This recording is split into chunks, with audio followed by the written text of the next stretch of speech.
Thamani yako haiko kwenye nafasi ulionayo, wala kampuni, wala ofisi, wala dini, wala kabila, na wakati mwingine hata elimu inaweza isikupe hiyo thamani.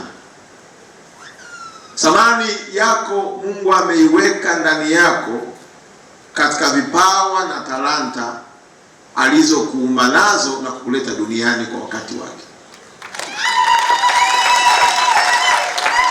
Kwa muda mrefu wizara yetu imedharaulika kwa sababu watu wengi walitamani waende kwenye wizara iliyo na thamani tayari, wakasahau wao ndio wenye nafasi ya kuitengeneza hiyo thamani. Na mjue hata hizo mnazoziona ni kazi zina heshima, hazikuwa na heshima mpaka walipoenda watu wenye heshima zao wakaambukiza ule mfumo ndani ya zile sehemu. Kwa nimekuja kuwaomba ndugu zangu wa Tanzania na wafanyakazi wenzangu wa wizara yetu ya Sanaa, Habari, Utamaduni na Michezo, tusijidharau kwa sababu tumeachwa kuheshimiwa na sisi tukakubali kujidharaulisha. Kila mmoja hapo alipo anayo thamani ya kufanya heshima yake, heshima ya ofisi yake, heshima ya serikali yake ikapatikana.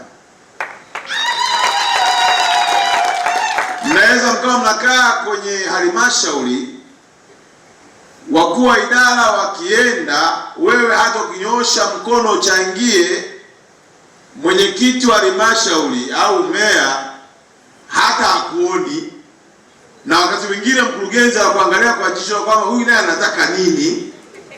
Nimekuja kuambieni, nendeni mkawaonyesha kwamba Mungu aliwapa vitu vya thamani ambavyo dunia hawajawahi kuviona na viko ndani yenu. Na kwa kuwa wizara yetu inasimamia mambo ambayo yana mahusiano kwa 100% na uumbaji wa Mungu. Unapoongelea vipaji, aidha ni katika sanaa, hakuna mtu ambaye alienda kusomea namna ya kutembea kama Misi. Kuna mtu alianza na hizo catwalk zikawalazimisha watu wengine kusema hii ndio itakuwa standard ya utembeaji wa mamisi, na ndio maana leo kuna walimu wanafundisha watu namna ya kutembea, lakini kwa kuiga kutoka kwa mtu mmoja aliyepita mbele yao na akasema hii ndio staili ya kutembea. Utangazaji tulionao, mpangilio wa sauti zinazotoka kwenye microphone juu ya wanahabari, si kwamba walienda kusomea. Hata msigu wa sauti alionayo haikwenda kutengenezwa kwenye chuo fulani ndio akapewa. Wakina Bodi Nigondo wale hawakwenda chuo chochote, Mungu aliweka ndani yao. Leo hii akitangaza, kuna mtu anakuwa inspired, anasema kwamba nataka kutangaza kama fulani. Hiyo ni kazi inayofanywa na wizara yetu. Hivyo hivyo kwenye uchezaji wa mpira, hivyo hivyo kwenye upande wa muziki.